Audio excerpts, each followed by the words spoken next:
Excelente.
Cek, cek.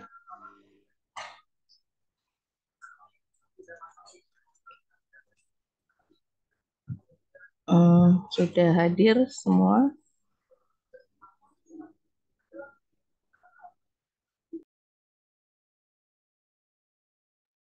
Oke, baik. Silakan sholat asar dulu yang mau sholat.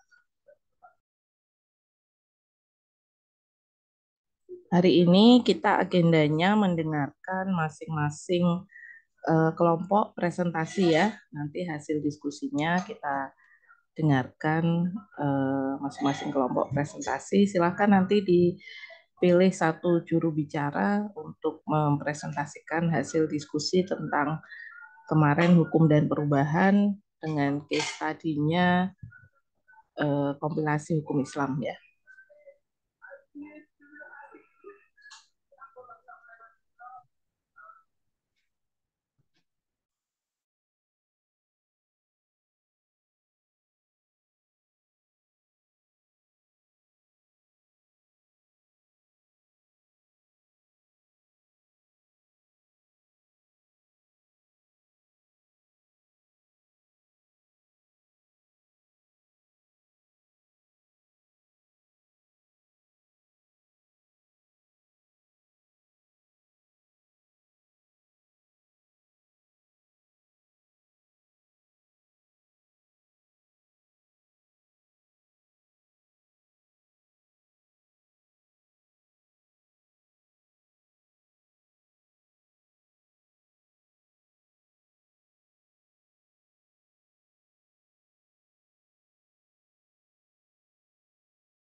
Baik, kita mulai saja ya. Assalamualaikum warahmatullahi wabarakatuh. Alhamdulillah, alhamdulillahi rabbil alamin, wassalatu wassalamu ala rasulillah, la haula wala quwata illa billah, amma ba'd. Kita lanjutkan perkuliahan kita. Hari ini kita akan membahas atau berdiskusi tentang masih melanjutkan tema Hukum dan Perubahan Sosial. Sebelum kita mulai, mari sama-sama kita awali dengan membaca basmalah. Bismillahirrahmanirrahim. Bismillahirrahmanirrahim. Oke, baik. Saya urutkan saja mulai dari kelompok satu. Silahkan siapa yang akan menjadi presenter.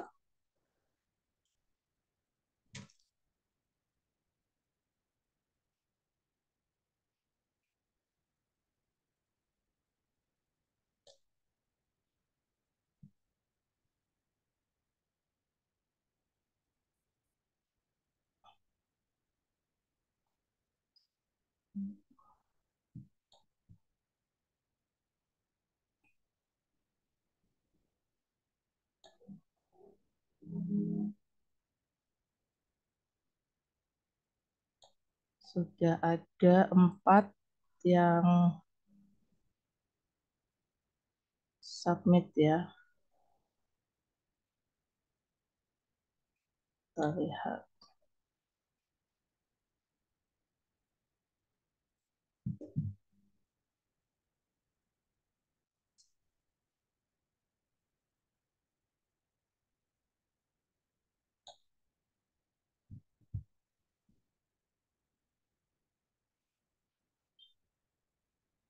Kok belum masuk ya? Kalian sudah submit belum? Cek, cek. Kelompok berapa, Bu? Kelompok satu. Oh, kelompok dua. Kelompok 2 udah submit. Ini di Sinau kok masih kosong ya?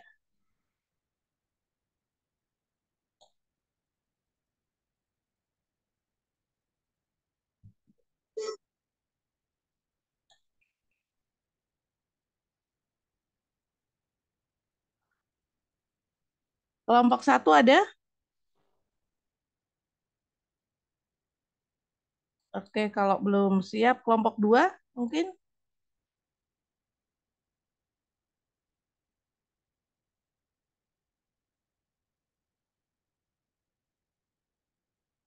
kelompok 2 Eh, Coba yang mau presentasi Mas Fatul. Mas Fatul, Mas Fatul. Coba saya Fatul. Tapi yang diupload sama Mas Anwar ya? Udah di-upload, di submit di ini ya, Mas. udah masuk kan, Bu? Yang kelompok dua Kelompok 2 di ininya Mas Anwar, Bu. di Anwar Sinau. Jaila. Di Sinau kok belum masuk ya? Belum ada yang masuk tuh ada submitted 4 tapi tidak ada isinya. Ada sudah yang mensubmit 4 orang tapi tidak ada isi. Oke, nanti mungkin boleh dikirim di grup ya. Coba saya nanti nilai manual aja. Saya kirim di WA aja ya, Bu. Ya, ini saya sudah jadikan co-host juga, jadi saya kira sudah bisa share screen kalau mau share screen dari situ.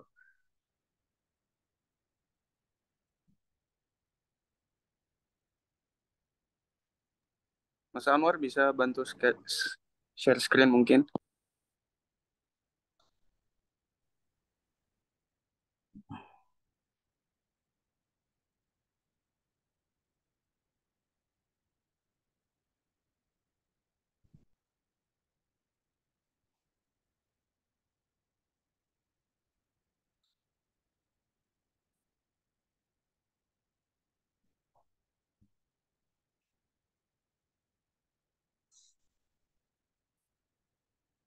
Bisa nggak?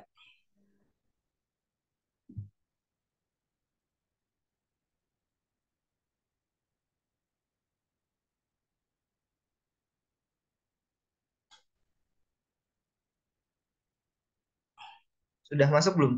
Sudah. Oke.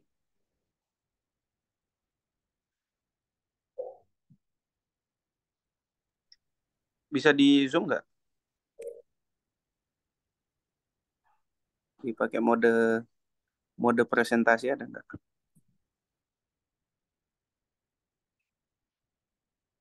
Karena ini bukan PPT,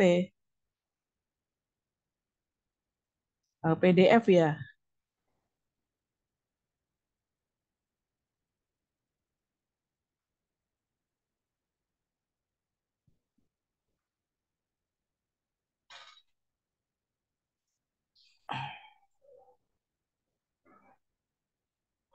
Monggo silahkan.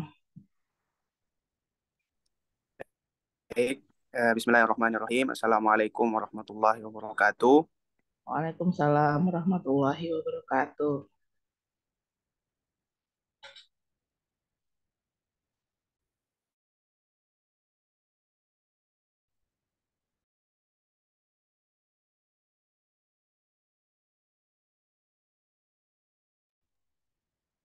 Mandroh, Insya Allah beliau dalam keadaan sehat walafiat. Amin, amin, amin. Ya Rabbal Amin. Alamin.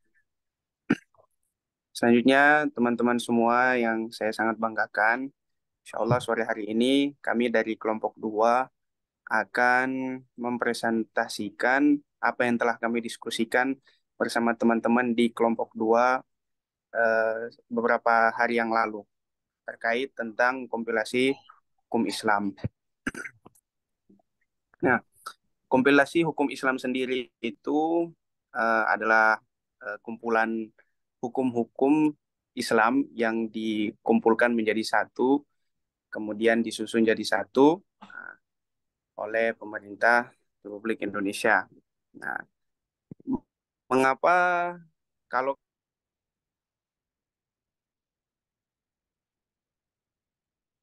kami bahas di dalam beberapa hari yang lalu, mungkin bisa lanjut di slide berikutnya, Mas Anwar.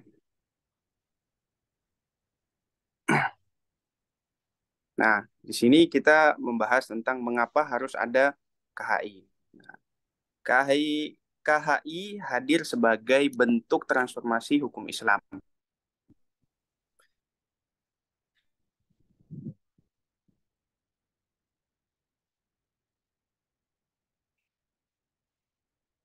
yang dimana pada mulanya dengan melihat kepada literatur nas baik hadis maupun juga pendapat para ulama asli Nusantara ataupun ulama-ulama mancanegara. Nah, KHI ini hadir sebagai sebuah hukum positif yang mana tercipta dari rumusan literatur di atas hingga KHI bisa dibilang sebagai sebuah rujukan bagi umat Islam yang sekaligus bersifat sebagai hukum positif yang berlaku bagi umat Islam. Nah, di dalam KHI sendiri apa saja yang dibahas di dalam KHI itu? Nah, yang dibahas di dalam KHI itu berupa pernikahan, perwarisan, dan perwakafan. Kemudian yang kami bahas juga apakah KHI sudah mengatur aspek potensi dalam permasalahan keluarga. Tentu saja kalau yang kami bahas belum mengatur, namun idealnya KHI tersebut akan selalu berkembang atau bertransformasi mengikuti keadaan dan realita yang ada. Pada hal ini kami menggarisbawahi tentang hak dan kewajiban seorang istri atau suami ketika salah satunya menjadi pekerja migran di luar negeri. Aspek-aspek kewajiban suami seperti memberi nafkah otomatis akan berkurang ketika si istri pergi bekerja ke luar negeri. Nah, ini di dalam KHI belum ada pembahasan secara mendetail soal kasus-kasus yang ada di dalam seperti yang contohnya tadi di dalam kasus suami istri, kewajiban suami istri ketika salah satunya pergi berangkat ke luar negeri. Nah, kemudian lanjut ke slide berikutnya. Nah, di sini ada beberapa teori. Yang pertama, apakah perubahan hukum mengikuti perubahan sosial? Nah, maka tentu saja yang mana hukum itu senantiasa mengikuti objek dari hukum itu sendiri, yaitu manusia. Karena salah satu cara mentertibkan manusia adalah dengan cara membuat atau mengatur peraturan hukum yang bersifat mengikat di masyarakat tersebut. Yang mana bisa kita contohkan di perubahan batas usia pernikahan. Nah, di batas usia pernikahan itu usia pernikahan yang eh, pada dasarnya untuk perempuan 16 tahun dan untuk laki-laki 19 tahun, kemudian berubah menjadi 19 tahun untuk laki-laki dan perempuan. Nah, kenapa bisa terjadi seperti tersebut? Karena diantaranya faktor sosial yang mempengaruhi, yaitu faktor ekonomi, faktor kesehatan, kematangan usia, tingkat perceraian yang tinggi. Nah, ini sehingga menyebabkan pergeseran atau pergantian perubahan daripada batas usia pernikahan. Kemudian, teori yang kedua, apakah perubahan sosial terjadi karena ada perubahan hukum? Nah, di sini kami bisa memberikan contoh poligami. Poligami yang pada dasarnya hukumnya itu untuk berpoligami tidak harus izin kepada istri yang pertama, tapi setelah adanya peraturan di KHI, maka seseorang atau suami yang ingin berpoligami harus dengan atau atas izin dari istri yang pertama. Nah, untuk selanjutnya ini saja yang bisa saya presentasikan. Selanjutnya ada presentator yang berikutnya dari teman kami. Atas waktu dan tempatnya kami ucapkan terima kasih. Oke, terima kasih. Ini kelompok satu sudah? Kelompok dua ya, ini ya. Masih ada lagi, Bu, Oh, ada. berikutnya. Nanti Oke.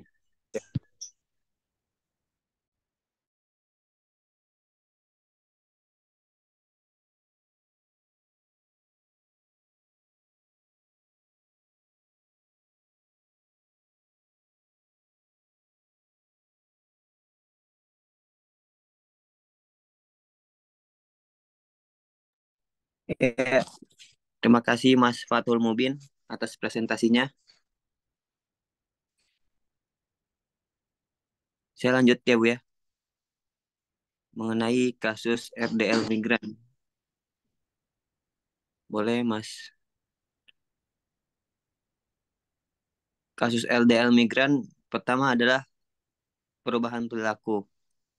Yang seharusnya suami bekerja mencari nafkah bertukar peran dengan istri. Berubahnya hierarki dalam keluarga. Habis itu mencari pasangan lain dan berujung perceraian. Habis itu berubah lagi, berubahnya pola pengasuhan terhadap anak.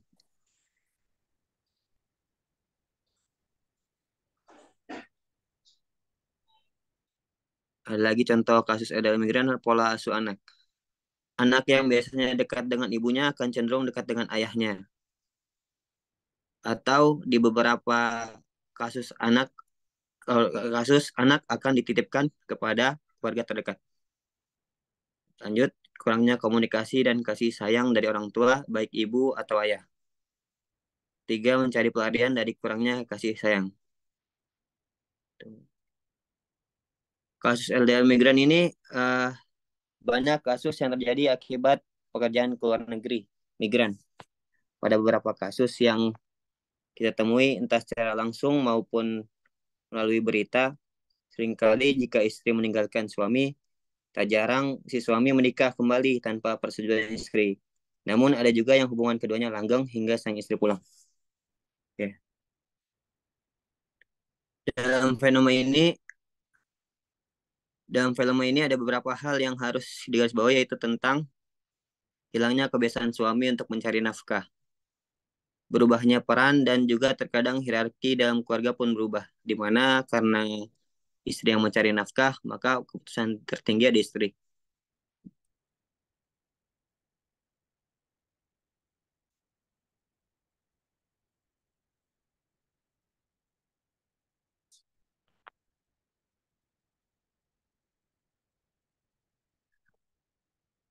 Mungkin eh, selanjutnya akan dilanjutkan oleh Mas Yazid pada Mas Muhammad Yazid. Boleh saya persilahkan.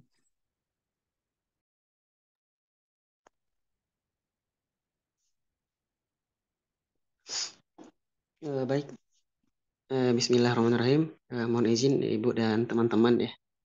Eh, berkaitan dengan berkaitan dengan ini, Insya Allah kita ada sedikit tambahan ya. Yang sebenarnya poin dari presentasi hari ini sudah lengkap ya disampaikan oleh teman-teman. Satu berkaitan dengan teori yang diamanahkan. Kemudian kedua bagaimana fenomena-fenomena yang berkaitan dengan kasus LDR yang terjadi. Maka dari itu sebenarnya kita melihat sama kasus-kasus yang ada di sekitar kita ya sebelumnya, karena kita sama-sama pernah di Sudan, maka kemarin yang kita jadikan materi diskusi itu adalah orang-orang yang berada di lingkungan kita. Mungkin teman-teman yang di Sudan tahu seperti misalnya Bu Nuroh ya. Maka kita tadi ada mengeluarkan kesimpulan bahwasanya nanti akan banyak terjadi perubahan-perubahan perilaku, sikap sosial dan lain-lain. Di akhir ini mohon izin untuk dilanjutkan PPT-nya boleh. Kita ingin closing saja. Di akhir kita ingin closing. Pertama berkaitan dengan fungsi KHI ya. Tadi sudah disampaikan oleh Mas Fatul. Fungsi KHI di masyarakat sebagai hukum positif tentunya diharapkan bisa menjadi rambu-rambu bagi masyarakat Muslim dalam menjalankan aktivitas terutama dalam aspek yang dinaungi oleh KHI. KHI datang dan membawa angin segar atas beberapa kasus yang kita bahas di atas. KHI juga mencoba memberikan solusi atas permasalahan yang terjadi di masyarakat, meskipun dalam realitanya belum bisa menjawab permasalahan secara menyeluruh. Ya. Maka dari seluruh hasil diskusi kita menyimpulkan seperti itu ya. Karena mungkin ada beberapa kasus yang belum include dalam undang-undang yang diremukkan di dalam undang-undang kompilasi hukum Islam. Kemudian berkaitan dengan perubahan perilaku, kita menyimpulkan salah satu perubahan perilaku yang kami garis bawahi, yaitu terkait poligami ya. Kita mention di sini poligami, di mana dahulu sebelumnya ada KHI dan belum adanya peraturan yang mengatur terkait poligami, laki-laki di Indonesia bisa dengan mudahnya berpoligami tanpa harus mempedulikan izin dari istri pertama. Nah, namun setelah adanya KHI, izin dari istri pertama menjadi hal yang sangat dipertimbangkan dalam melakukan praktik poligami. Bahkan kita terus jadikan sebagai syarat yang harus diakui surat pernyataannya. Karena bisa menyangkut hal yang berkaitan dengan ranah hukum seperti persoalan warisan dan lain-lain. Ibu dan teman-teman sekalian, mungkin itu ya diskusi singkat kita dari kelompok 2. Mungkin kalau ada yang ingin ditanyakan kita persilahkan, atau mungkin ada sanggahan mungkin yang perlu kita diskusikan lebih lanjut. Selanjutnya kita kembalikan kepada Mas Fatul ya. Terima kasih.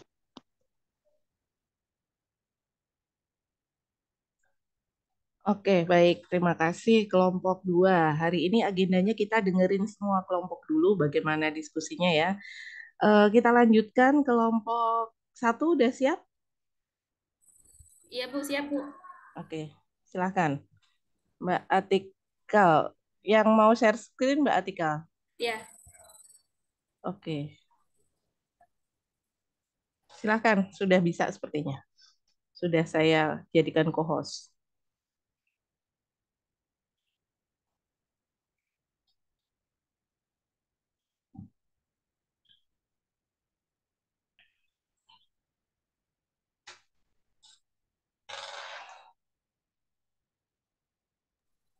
Suaranya kedengaran?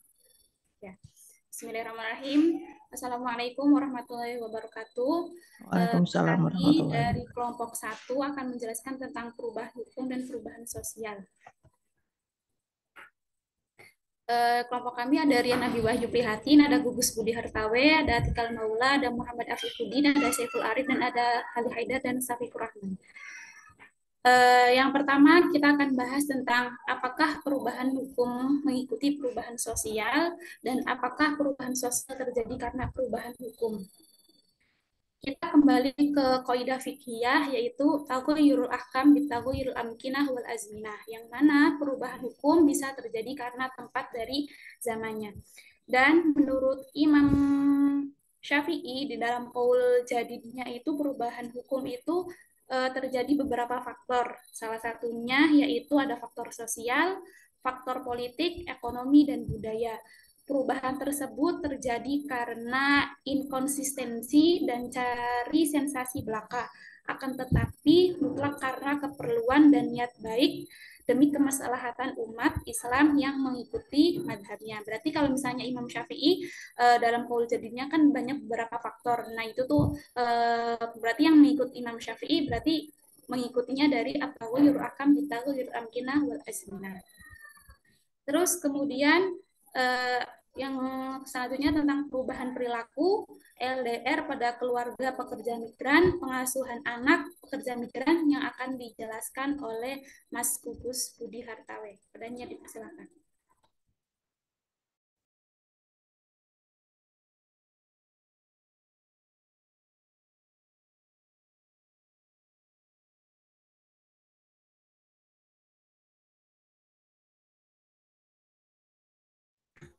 Halo, Gus ada nggak?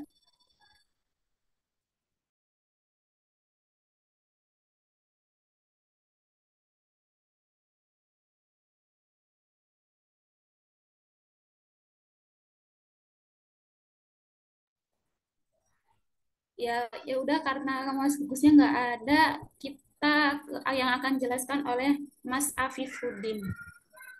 Padanya dipersilahkan. Afif.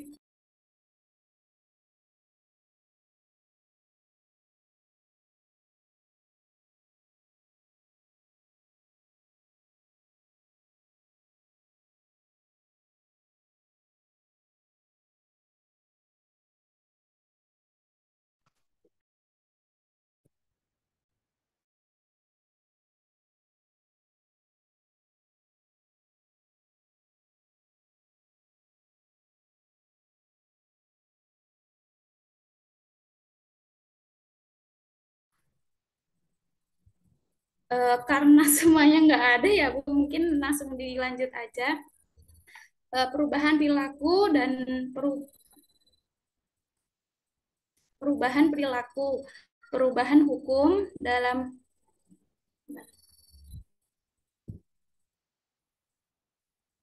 perubahan hukum dan perubahan sosial memiliki potensi individu dan kelompok dalam masyarakat.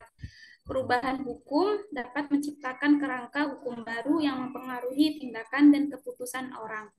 Sebagai contoh, undang-undang baru yang mengatur aspek-aspek dan lingkungan atau keperluan bisnis dapat membentuk perilaku masyarakat. Di sisi lain juga, perubahan sosial seperti pergeseran nilai budaya atau norma masyarakat juga dapat mempengaruhi perilaku. Misalnya, perubahan pandangan masyarakat tentang kesetaraan gender dapat mempengaruhi cara orang berperilaku dalam hubungan lingkungan masyarakat.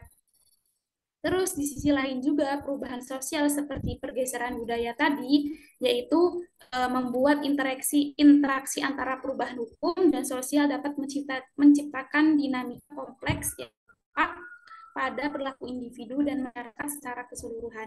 Jadi perubahan perilaku ini kita dapat bisa melihat dalam lingkungan atau lingkungan masyarakat sehingga apa sih individu itu bisa merasakan perbedaan atau perubahan sosial tersebut. Terus kemudian LDR pada keluarga pekerja migran.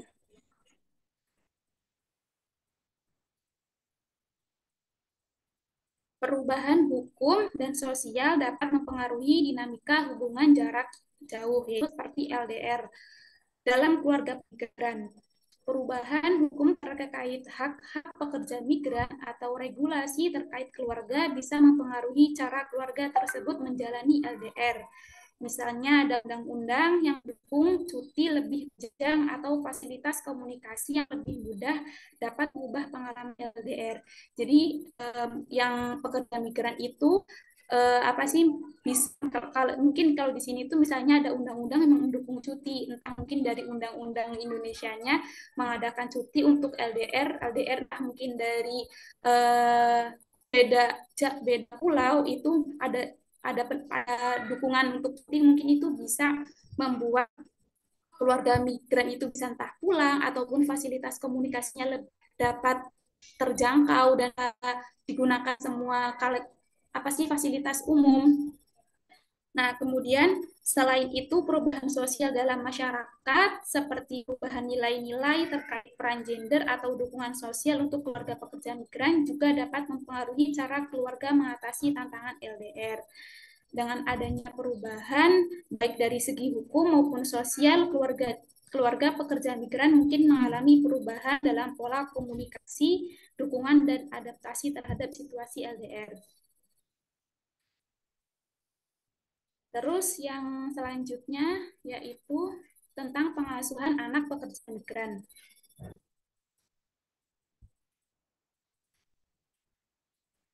Perubahan hukum dan sosial dapat mempengaruhi praktek pengasuhan anak dalam keluarga pekerja migran. Perubahan hukum terkait dengan hak dan perlindungan anak serta kebijakan yang mendukung kesejahteraan keluarga pekerja migran dapat mempengaruhi cara anak-anak diasuh dan diberikan perhatian. Nah, di sini tuh perubahan sosial kayak ketika orang tuanya bekerja atau bekerja dari kota asalnya dan meninggalkan anak kepada tetangganya ataupun saudaranya, ini dapat membentuk tingkah laku atau perilaku anak tersebut akan berbeda dari mana anak yang diasuh oleh kedua orang tuanya gitu. Perubahan sosial seperti pergeseran nilai-nilai budaya ataupun dengan peran pengasuhan anak juga berdampak pada praktik pengasuhan dalam keluarga pekerja migran. Nah, tadi berarti kan kalau misalnya anak diasuh oleh orang tua asli sama pengasuh itu akan cenderung berbeda, entah mungkin mempunyai karakteristik yang pokoknya karakter yang berbeda. Jadi itu tuh akan membuat anak-anak menjadi berubah perilakunya. Langsung kemudian langsung ke apa fungsi KHI dan masyarakat. Kemudian perubahan perilaku seperti apa yang terjadi akibat pemberlakuan KHI. Ini akan dijelaskan oleh Mas Abi Wahyu. Silakan Mas Abi Wahyu.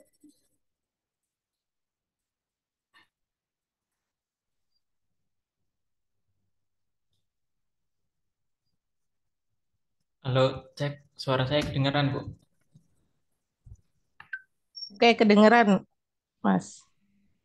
Ya, sebelumnya mohon maaf ya, Bu, karena beberapa teman kita memang ada berhalangan, mungkin karena mereka ada perbedaan waktu dengan kita. Jadi mohon maaf sekali lagi, Bu. Ya, That's kembali okay. lagi Ya, silakan. ke perkuliahan, ya, di mana presentasi akan saya lanjutkan tentang apa fungsi KHI pada masyarakat dan juga perubahan perilaku seperti apa yang terjadi akibat pemberlakuan KHI. Mohon diganti slide-nya, Mbak.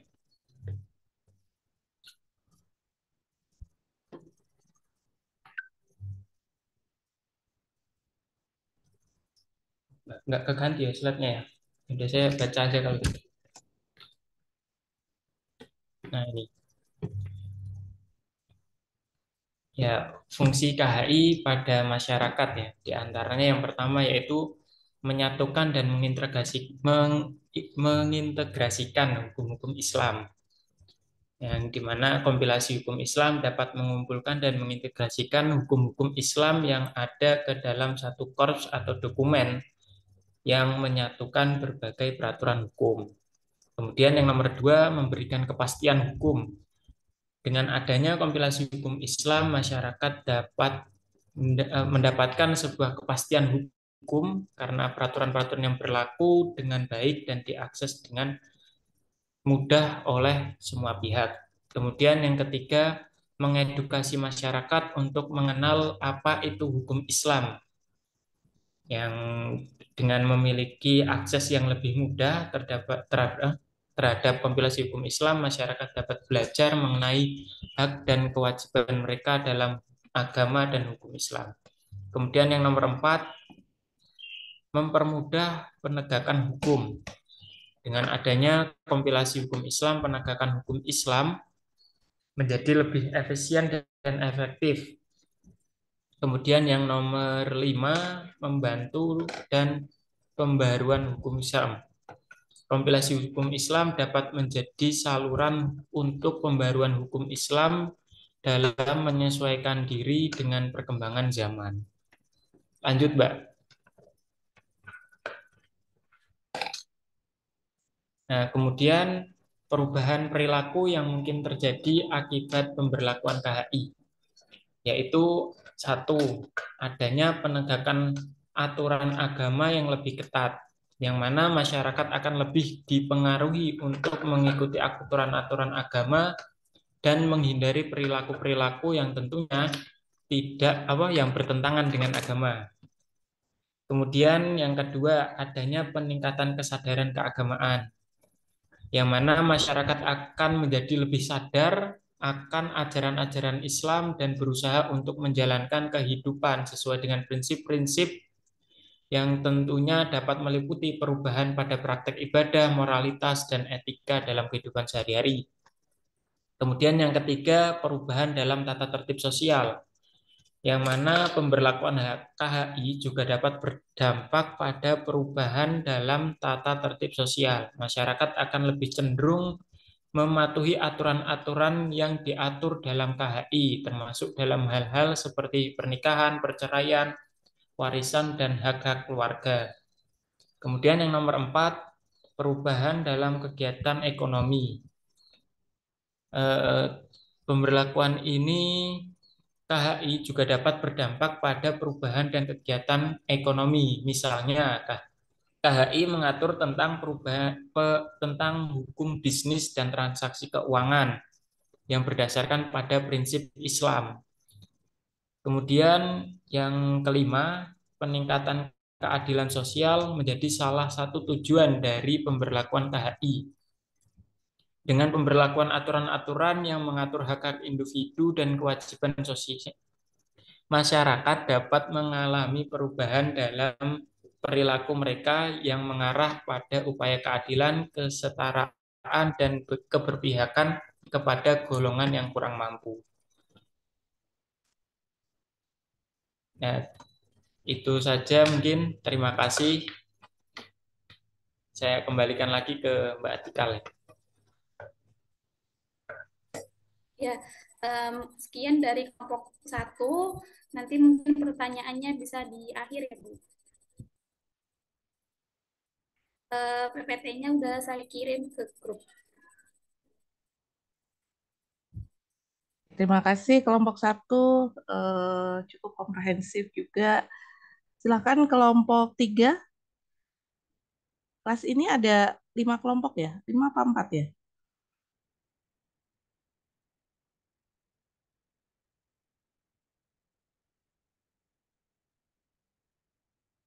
Yang kelompok 3 sudah siap? Atau kelompok 4 dulu?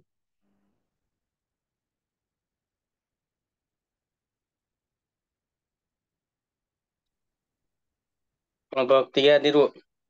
Oke, kelompok 3 silakan. Mas Rizky Fajar. Kita buatnya nggak ini, Bu, nggak PPT, Bu. Soalnya kan yang kita pahami dari Ibu, kita diskusi kelompok, Iya, nggak bikin apa-apa. makalah sederhana, terus disampaikan. Betul. Oke, Bu, izin menyampaikan Mau hasil diskusi di-share kami, atau Bu. mau hanya di ini? Mau Kayaknya nggak di... perlu di-share ya, Bu, ya. Oke, baik. Tapi nanti hasil diskusinya dikirim juga ya, Mas? Apa namanya? Mungkin coret-coretannya atau apa yang dibicarakan. Oke, Bu. Oke, silakan.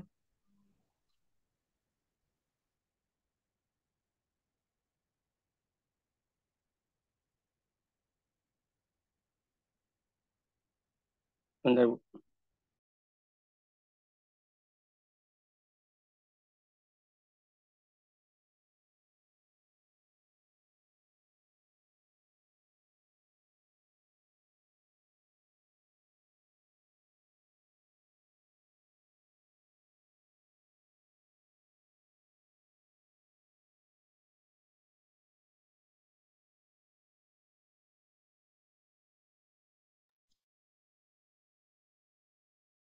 Assalamualaikum warahmatullahi wabarakatuh. Waalaikumsalam warahmatullahi wabarakatuh. Selamat sore kawan-kawan Bu dosen juga yang kami hormati. Izinkan kami menyampaikan presentasi pada sore hari ini, yang mana ditugaskan Bu dosen pada kami minggu lalu. Yang pertama yang ingin kami sampaikan, mengapa harus ada KHI? Jadi KHI itu kan kompilasi hukum Islam. Menjadi salah satu alasan adanya KHI, dibentuknya KHI, karena tidak adanya hukum material di Indonesia. Pastinya hukum Islam. Nah, kepastian hukum bagi umat Islam ini dalam perihal perkawinan, perwakafan, dan hal-hal yang lainnya, itu masih merujuk kepada kitab-kitab fikih. Kitab-kitab fikih yang mana notabene kan banyak sekali ya. Bahkan mazhab aja yang paling besar itu ada 4. Belum lagi mazhab-mazhab dan kepercayaan pemahaman yang lainnya. Maka dari itu, dirasa tokoh-tokoh Indonesia pada masa itu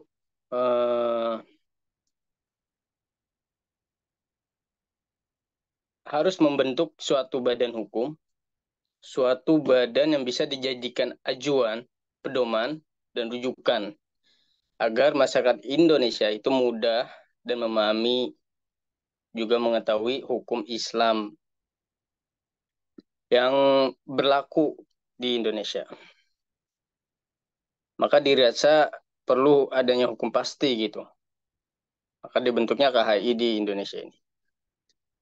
Adalah Profesor Dr. Haji Bustanul Arifin, SH, yang mengajukan gagasan penyusunan kompilasi hukum Islam. Maka kemudian dibentuklah tim pelaksana pembangun hukum Islam. Nah, KHI ini tidak bergerak sendiri juga. Yaitu KHI bergerak bersama Mahkamah Agung Republik Indonesia pada waktu itu dan Departemen Agama, yang mana kita kenal sebagai Kementerian Agama saat ini. Pada 21 Maret 1985. Waktu itu tim terbagi menjadi 4.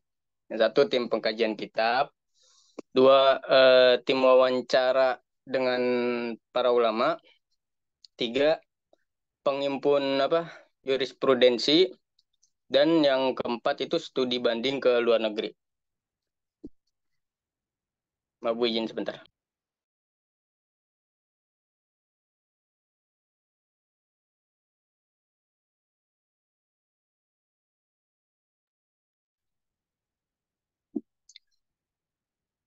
Cek, bisa terdengar ya?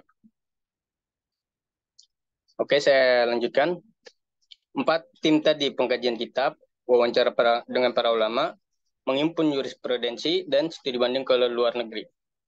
Nah, hasil dari pengkajian 4 tugas-tugas masing-masing dari kelompok ini dirumuskan oleh tim perumus, yaitu dari Komisi Perkawinan, Komisi Kewarisan, dan juga Komisi Perwakafan. Dan menghasilkan rancangan KHI yang meliput dalam 3 buku.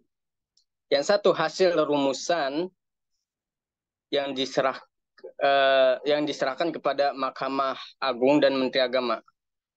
3 buku itu apa tadi? Yaitu yang perkawinan, perwakafan, dan perkawinan, perwakafan, dan kewarisan. Terima kasih Bu. Yang akhirnya disahkan menjadi Undang-Undang Nomor 7 Tahun 1989, tanggal 29 Oktober. Jadi KHI ini terbentuknya pas 29 Oktober 1989. Berangkat dari keresahan masyarakat dan keresahan para tokoh Islam pada waktu itu, karena tidak adanya hukum material, tidak ada hukum pasti bagaimana mempraktekkan dan mengaplikasikan hukum Islam di Indonesia. Karena waktu itu kan masih sangat bisa dibilang belum lengkap bidang hukum entah itu dari pengadilan maupun dari Kementerian Agama, itu dirasa masih belum cukup untuk menghimpun banyaknya perbedaan dan pendapat-pendapat para ulama di agama Islam. Kami kira seperti itu. Kemudian, apa saja yang diatur oleh KHI? Itu pertanyaan selanjutnya ya. Jadi yang bisa kita simpulkan dari sejarah terbentuknya KHI, itu 3 tadi, yang menjadi 3 buku tadi, yaitu perkawinan, kewarisan, dan perwakafan. Pertanyaan selanjutnya, apakah KHI sudah mengatur seluruh aspek potensi dalam permasalahan keluarga? Kami berbincang dan berdiskusi, Bu, di kelompok 3, bahwasanya KHI belum mengatur seluruh aspek potensi dalam permasalahan keluarga. Kenapa kita bilang seperti itu? Karena KHI ini berperan sampai saat ini ya, dan maksudnya urgensi pada waktu itu dibentuknya KHI, yaitu menjadi undang-undang, menjadi pedoman. Jadi bukan hukum yang bisa mengadili itu untuk saat ini. Jadi banyak aspek dalam berkeluarga, permasalahan keluarga yang masih belum dicakup, masih belum digarap oleh KHI. Karena faktor selanjutnya juga perkembangan zaman, perkembangan zaman yang mana di situ ada perubahan sosial, perubahan hukum, dan berbeda. Masyarakat makin berkembang, maka adanya adat yang baru, kebiasaan yang baru, ada masalah yang baru. Jadi KHI tentu belum bisa mengatur seluruh aspek potensi. Contohnya, KHI kan membahas 3 masalah yang paling penting, yaitu perwakafan, perkawinan, dan kewarisan. Apakah KHI membahas bagaimana hukum suami meninggalkan istrinya demi mencari nafkah? Itu contohnya. Dan contoh-contoh yang lain, yang mana pasti bukannya tidak diatur, bukannya KHI tidak tahu, tapi misalnya ada permasalahan baru kita laporkan atau KHI mengetahui hal tersebut, baru mereka membahas masalah tersebut. Jadi hanya menjadi pedoman, bukan menjadi hukum pasti itu. Misalnya kayak hukum pasti kan maksudnya sumber yang asli kita kan Al-Quran dan hadis. Jadi KHI ini bukan Al-Quran dan hadis, hanya saja pedoman masyarakat Islam di Indonesia. KHI ini juga sebuah produk yang bagus, produk bangsa yang harus kita apresiasi, karena menurut diskusi kita tidak ada satuan hukum, satuan badan agama Islam yang mengatur dalam tatanan negara itu loh. Dia mempunyai potensi, mempunyai kedudukan tinggi di negara yang mengatur khusus agama Islam itu kita rasa hanya di Indonesia. Kita mempunyai KHI, kita mempunyai MUI, dan seterusnya. Kemudian, pertanyaan selanjutnya. Teori 1, apakah perubahan hukum mengikuti perubahan sosial? Yang kedua, teori kedua, apakah perubahan sosial terjadi karena perubahan hukum? Oke, izinkan kami menjelaskan. Sebagaimana yang dosen jelaskan pada minggu lalu, bahwa perubahan hukum dan perubahan sosial itu sama halnya seperti mana yang duluan, apakah telur ataukah ayam gitu. Jadi kalau menurut filsafat ilmu juga ini kedua-duanya bisa jadi benar, tergantung perspektif orang menjawabnya gitu, dari sudut pandang mana. Jadi begitu pula yang kami tunjukkan di makalah kami yang kami ketik hasil diskusi kami, bahwa perubahan hukum bisa mengikuti perubahan sosial. Begitupun perubahan sosial bisa terjadi karena mengikuti perubahan hukum. perubahan sosial jelas mempengaruhi dan membawa perubahan pada hukum. Itu yang pertama kita bahas dulu ya. Sebab jika terjadi perubahan sosial, maka kebutuhan masyarakat dalam hal kualitatif, kuantitatif, itu berubah juga mengikuti perubahan sosial. Maka kebutuhan hukum juga akan berubah, baik dalam kaidah hukum positif maupun lembaga hukum.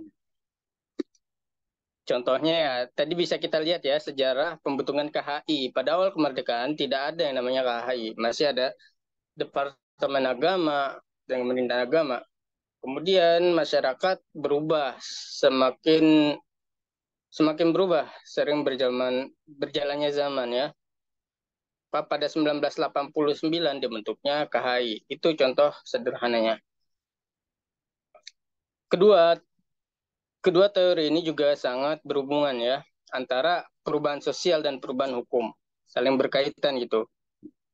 Walaupun antara kedua ini tidak harus selalu berjalan bersama.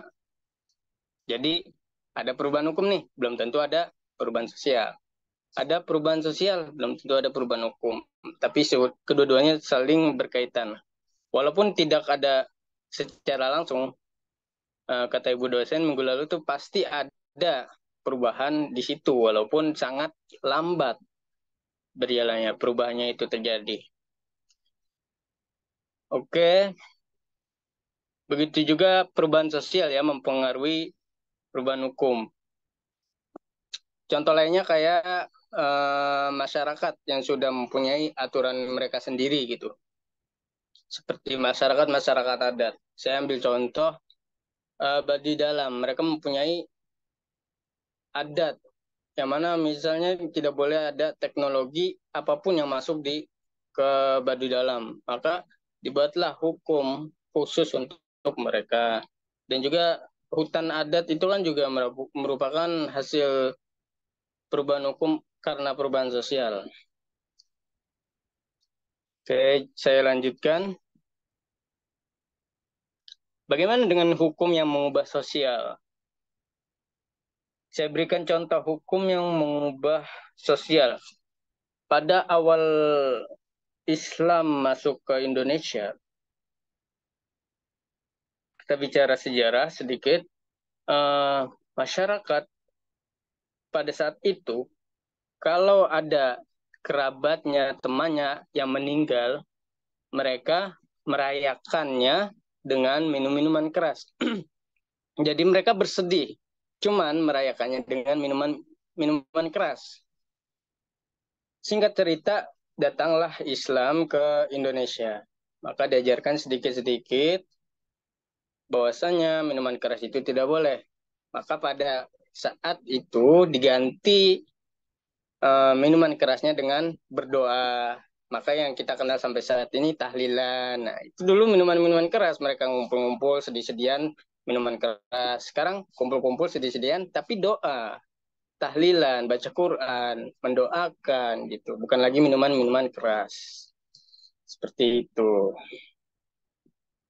Saya rasa udah jelas ya teori 1 dan teori 2 ini antara perubahan sosial dan perubahan hukum. Kita lanjut ke pertanyaan selanjutnya. Dari hasil diskusi, jelaskan apa fungsi KHI pada masyarakat. Yang kedua, perubahan perilaku seperti apa yang terjadi akibat pemberlakuan KHI. Saya rasa kelompok 1 tadi, kelompoknya Mas Rian udah sangat kompleks dan lengkap ya menjelaskan apa fungsi KHI tersebut. Lagi pakai PPT ya, jelas sekali itu. Bisa kita pelajari dari situ. Tapi kita sampaikan sedikit juga, nggak usah banyak-banyak, bahwasannya fungsi KHI itu ya paling utama menjadi pedoman sebagai ajuan dalam mempraktekkan hukum Islam di Indonesia. Maka dengan kajian yang sudah dilakukan oleh KHI tentu menyesuaikan dengan masyarakat Indonesia.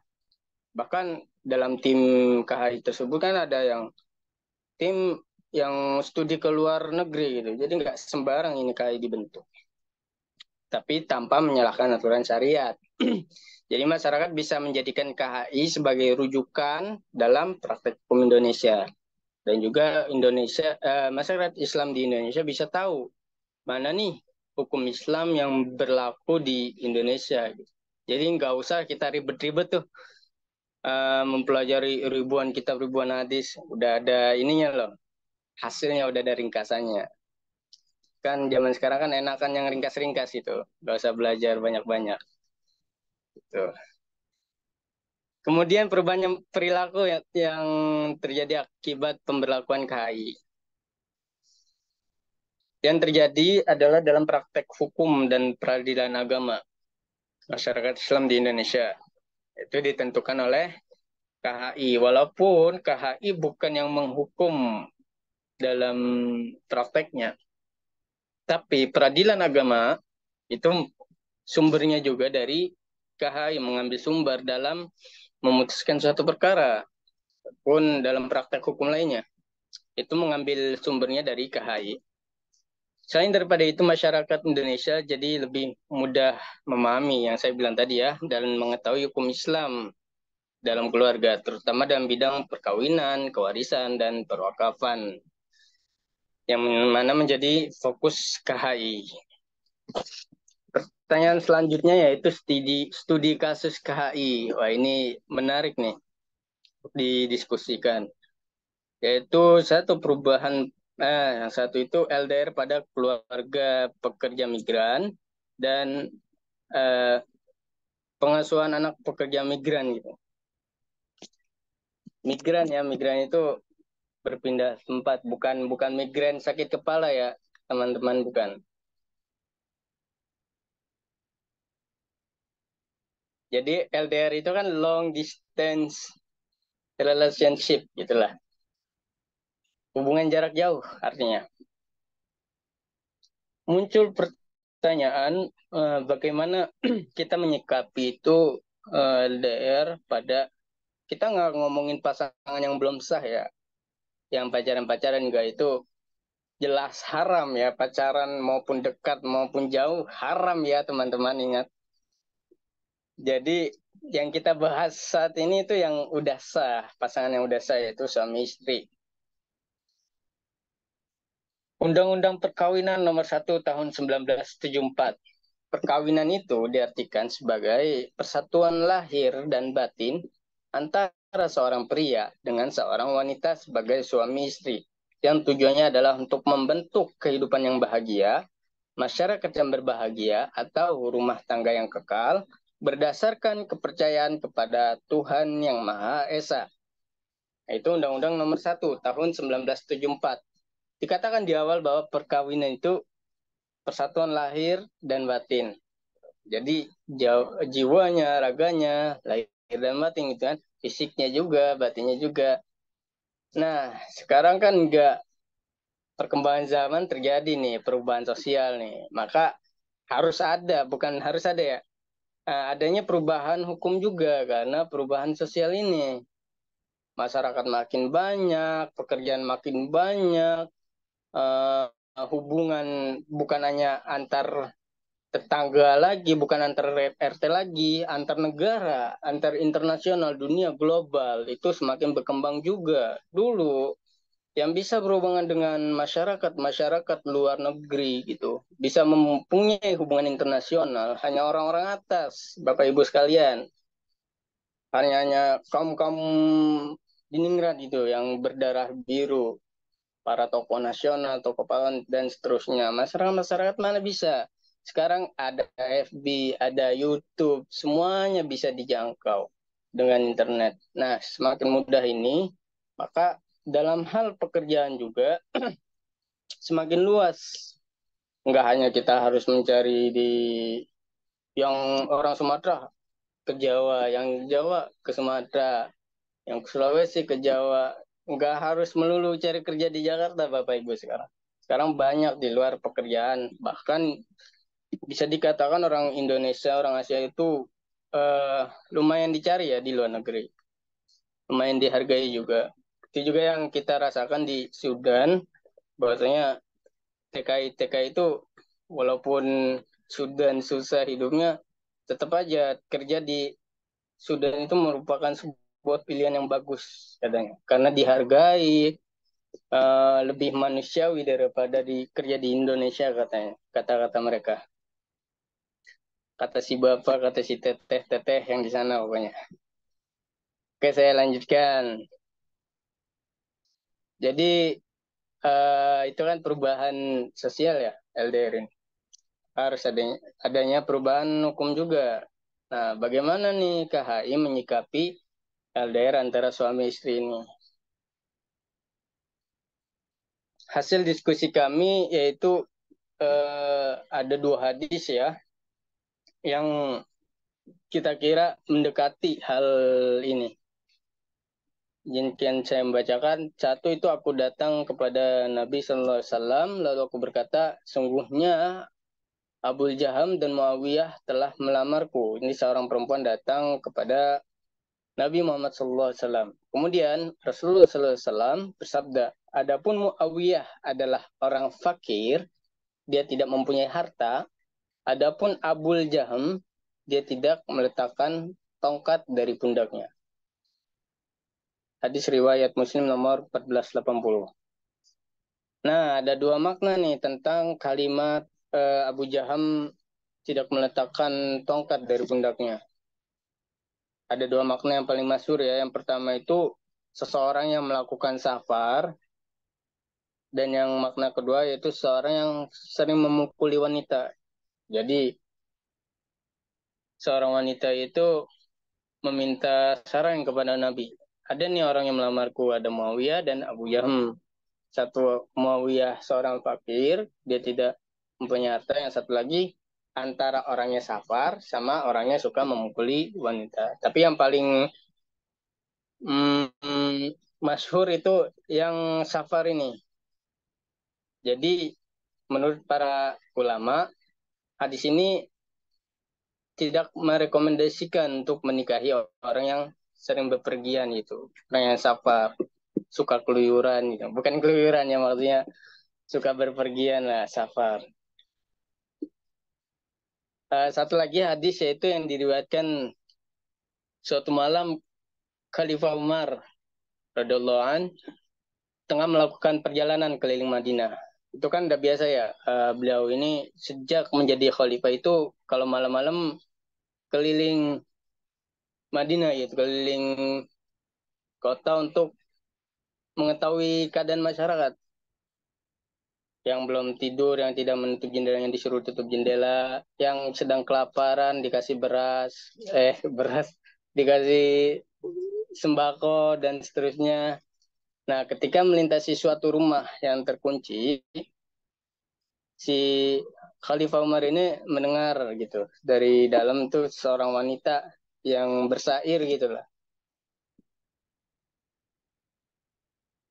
Syairnya itu seperti ini perempuan Arabnya. Malam kian larut berselimut gulita. Asik. Telah sekian lama kekasih tiada kecumbu. Demi Allah, sekiranya bukan karena mengingatmu, niscaya ranjang ini berguncang keras. Namun, duhai Robbi, rasa malu telah menghalangiku, dan suamiku itu, terhormat lagi mulia, pantang kendaraannya dijamah orang. Nah, setelah itu perempuan itu kan menghela nafas dalam-dalam. Sambil seraya berkata, alangkah sepinya, betapa lama suamiku meninggalkan diriku. Nah, singkat cerita, setelah Umar mendengar itu kan dari syairnya udah ini ya, ketahuan ya, bahwasanya seorang istri ditinggalkan oleh suaminya udah lama. Suaminya itu terhormat lagi mulia, itu maksudnya sedang berjihad. Jadi suaminya ini mujahid gitu. Jadi kalau zaman dulu kan nggak pulang-pulang kalau mujahid itu, ditugaskan perang di mana gitu kan. Nggak cerita Umar balik ke rumah menanyakan kepada putrinya, sampai berapa lama sih kalau wanita itu tidak bertemu gitu, tidak bertemu dengan suaminya itu tahan berapa lama. Maka putrinya kaget juga kan, masa Khalifah nanya begitu sama putrinya hal-hal seperti itu gitu. Ya terus Umar bilang, Kalau bukan karena maslahat umat, aku tidak akan menanyakannya. Gitu. Kemudian putrinya menjawab,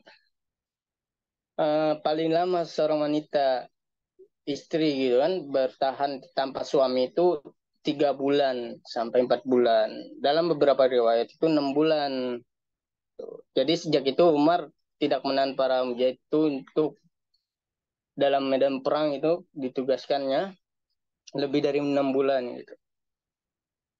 Itu ada hadisnya ya. Jadi dari 2 hadis ini kita harus lihat dulu nih beberapa poin penting nih.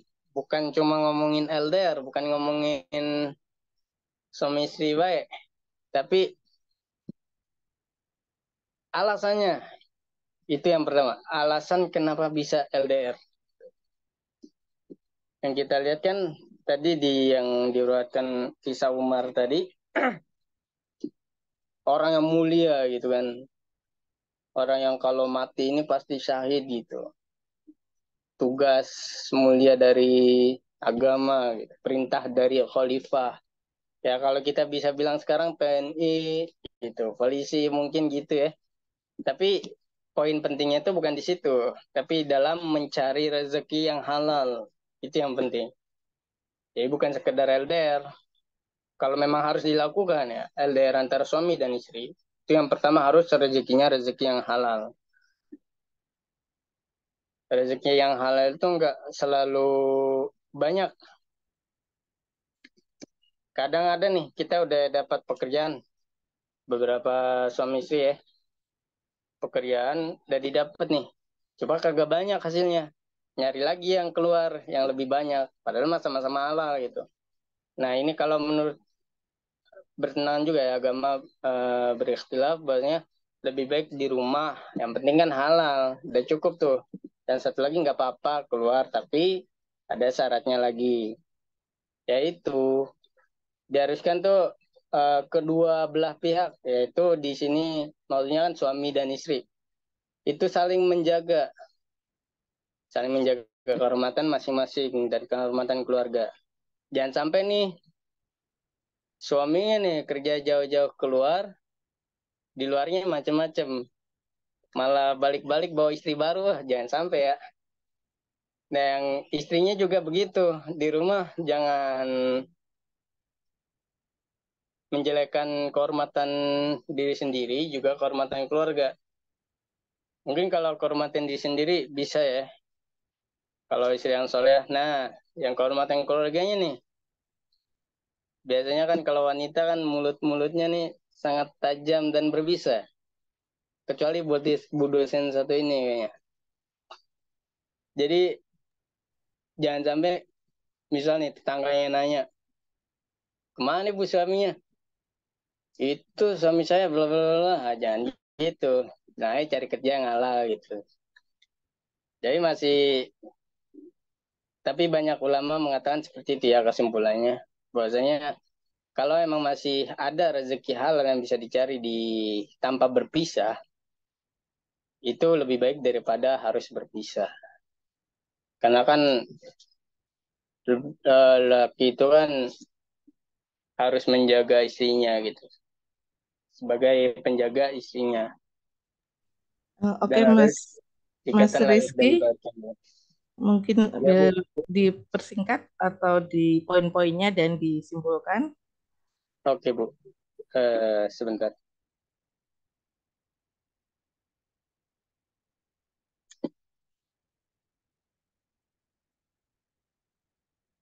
ya itu mungkin ya LDR pada studi kasus KHI tadi ada beberapa hadis yang ditawarkan yang kita diskusikan tadi bahwasanya kita menyimpulkan kalau masih bisa rezeki halal yang dicari tanpa berpisah itu lebih baik daripada berpisah kalaupun memang harus berpisah kan bisa membawa keluarganya istrinya dan anaknya sekian dari kelompok 3 terima kasih wassalamualaikum warahmatullahi wabarakatuh Waalaikumsalam warahmatullahi wabarakatuh. Waalaikumsalam. Terima kasih. Tampaknya kelompok 3 diskusinya alot nih ya. Baik, Berkelas Bu, paling berkelas. good. Kita lanjutkan kelompok 4 ya. Silakan. Saya pengen dengar juga bagaimana diskusinya kelompok 4. Ready kelompok 4?